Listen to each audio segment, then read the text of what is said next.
రామమూర్తి గారు. అందరికీ నమస్కారం అండి.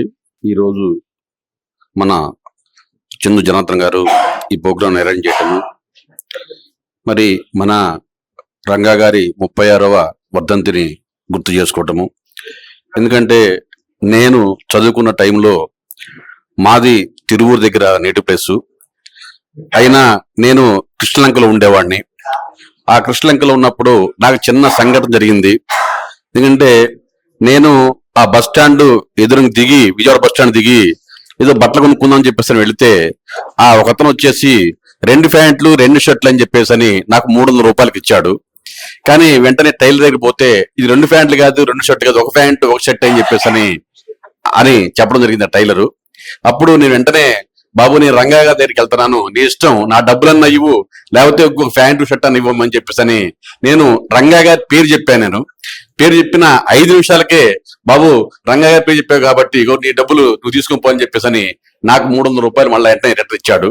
అప్పుడు నేను కృష్ణకి అటువైపు ఉంటాను. వెంటనే రంగా గారి దగ్గరికి, అప్పుడు అంటే మామూలుగా మాకు కొంచెం రిలేషన్ అవుతారు, దగ్గర రిలేషన్ అవుతారు. అప్పుడు పోయి, అన్న అంటే రంగా గారి విషయం ఎట్టుంటదంటే చిన్న పెద్ద అనేది ఆయనకి భేదం ఉండదు.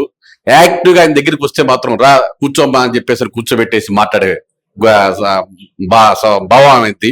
అయితే ఇట్లా జరిగిందనంటే అప్పటి నుంచి నేను ఆయనతోటి ఒక మామూలుగా ఒక ఫ్రెండ్షిప్ లాగా ఉండేది. అలానే చైతన్య రత్న షూటింగ్ లో కూడా కాలేజీ అంతా మానేసి 25 రోజుల పాటు ఆయనతో తిరగడం జరిగింది. అలానే ఆ కూర్చున్న టైంలో కూడా ఆ నైట్ మార్నింగ్ జరిగింది. ఆ నైట్ కూడా అంటే ఒక రకంగా చెప్పాలంటే ఆర్థికంగా కూడా రంగా గారి దగ్గర డబ్బులు ఎప్పుడు ఉండేవి కాదు, చాలా ఇబ్బంది కూడా పడుతుండేవాళ్ళు. ఆ టైంలో అడప్పాపరావు అని చెప్పేసి గాంధీనగర్లో ఉంటారు. ఆ అప్పారావు గారు మేము కలిపేసి అక్కడ 3 చోట ఒక 5,000 రూపాయలు పోజేసి ఆ చిన్నగా పోయి వెనక జేబులో పెట్టేసి, అన్న నేను కలుస్తా అని చెప్పేసి ఆ కృష్ణలంకి వచ్చాను. అదృష్టం ఏంటంటే మరి నేను కూడా ఆ రోజు దాంట్లో ఉండాల్సింది. నేను స్టూడెంట్ గా ఉన్నా కాబట్టి బట్టలు ఉతుక్కుందాం అని చెప్పేసి కృష్ణలంకి వెళ్ళాను. ఆ వెళ్ళి నైట్ 11 అయింది, అట్లనే పడుకున్నాను. పడుకున్న తర్వాత పొద్దున్నే చూసేసరికే ఈ సంఘటన అంతా జరిగిపోయింది. అంటే ఒక రకంగా చెప్పాలంటే అంతకుముందు 7 రోజుల పాటు నేను దాంట్లోనే అక్కడే ఉన్నానమాట అండి. అంటే చనిపోయిన 8 మందిలో తర్వాత 9వ వ్యక్తిగా నేను ఉండాల్సింది. అంటే ఆ సంఘటన నేను దగ్గర ఉండి నేను చూసానమాట అండి.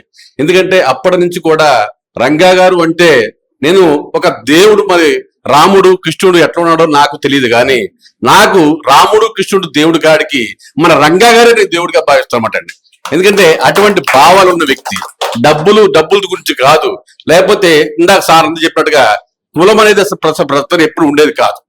ఎందుకంటే నేను కాపులు కానీ నాయుడు అని చెప్పుకునే పొజిషన్ అసలు ఉండదు కాదు. మరి అటువంటి మహానుభావుడు వాస్తవంగా చెప్పాలంటే మన కాపు కులంలో పుట్టడం అనేది అది మన కాపు కులం అందరికీ ఒక పూర్వజన సుకృతంగా మనం భావించుకోవచ్చు. ఎందుకంటే ఇంతవరకు ఆయన గురించి అంటే ఆయన రంగా గారు తప్ప మిగతా అంతా ఏ వ్యక్తులు కూడా అంత స్మరించుకునే వ్యక్తులు మళ్ళా ఎవరు లేరు. ఎందుకంటే చిన్న స్థాయి నుంచి వచ్చిన వ్యక్తి ఆయన. ఏదో పెద్ద పెద్ద వ్యక్తులు మంచి పోషులు డబ్బులు సంపాదించుకొని వాళ్ళు చెప్పుకుంటూ వస్తున్నారు, కానీ ఈయన సంపాదించుకున్నది ఏంటంటే అందరి ప్రజల యొక్క హృదయాన్ని సంపాదించుకున్నారు. అది మెయిన్ చేస్తుంటాడు ఆయన.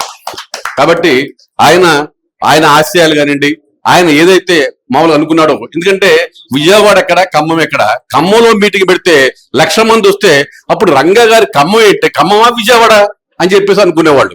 కానీ ఖమ్మానికి విజయవాడకి సంబంధం లేదు. అయినా కూడా ఆయన ఎక్కడికి పోతే అక్కడ జనాభా ఎక్కువ వచ్చేవారు బట్టండి. ఇక్కడ 5,000 10 మంది వస్తా, 10,000 అంటే 10,000 కాదు 20,000 30,000 వచ్చేవాళ్ళు బట్టండి. అంటే మరి కొంతమంది మీటింగ్స్ పెడుతుంటే లారీలు పెట్టాలి, అది పెట్టాలి, ఇది పెట్టాలి, భోజనాలు పెట్టాలి, కానీ రంగా గారు వస్తున్నంటే ఏమీ లేదు. స్వతహా ఇవాళ పవన్ కళ్యాణ్ గారికి మీటింగ్ పెడుతుంటే ఎట్లా జనాభా వస్తున్నారు, అలానే అప్పుడు ఆ టైంలో మరి రంగా గారి మీటింగ్ పెడితే అట్లా వచ్చేవారు బట్టండి. మరి నిజంగా ఇది చాలా అదృష్టంగా భావించుకోవాలి.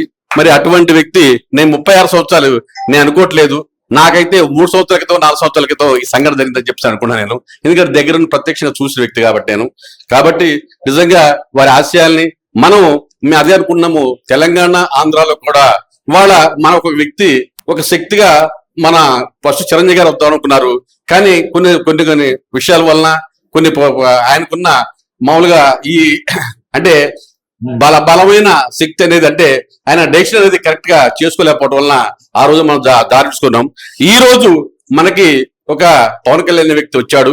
దానికి మనం అందరం కూడా అక్కడ ఆంధ్రాలోనే కాదు, ఇవాళ తెలంగాణలో కూడా మనమంతా కూర్చొని ఒకసారి చేసుకొని వచ్చేసి మనం ఈ రంగా గారి ఆశయాల్ని మరి ఈ పవన్ కళ్యాణ్ ద్వారా కూడా మనం మరి ఫుల్ఫిల్ చేద్దామని చెప్పేసి నేను మీ అందరి తరపున కోరుకున్నాను.